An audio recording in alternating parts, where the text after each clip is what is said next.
यं सन्न्यासमिति प्राहुः योगं तं विद्धि पाण्डव न ह्यसन्न्यस्तसङ्कल्पो योगे भवति कश्चन। यं सन्न्यासम् इति प्राहुः योगं तं विद्धि पाण्डव न हि असन्न्यस्तसङ्कल्पः योगी भवति कश्चन।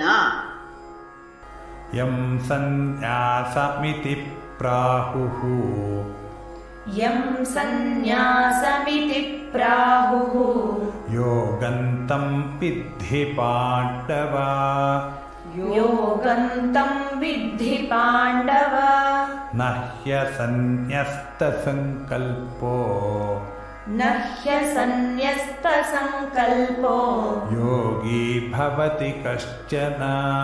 योगी भवति कश्चन।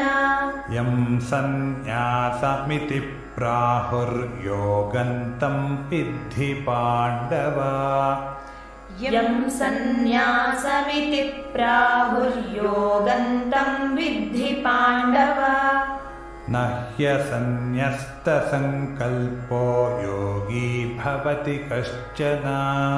न ह्यसन्न्यस्तसङ्कल्पो योगी भवति कश्चन।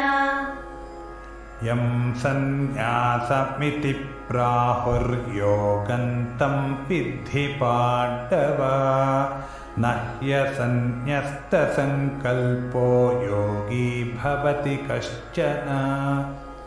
यं सन्न्यासमिति प्राहुर्योगं तं विद्धि पाण्डव न ह्यसन्न्यस्तसङ्कल्पो योगी भवति कश्चन।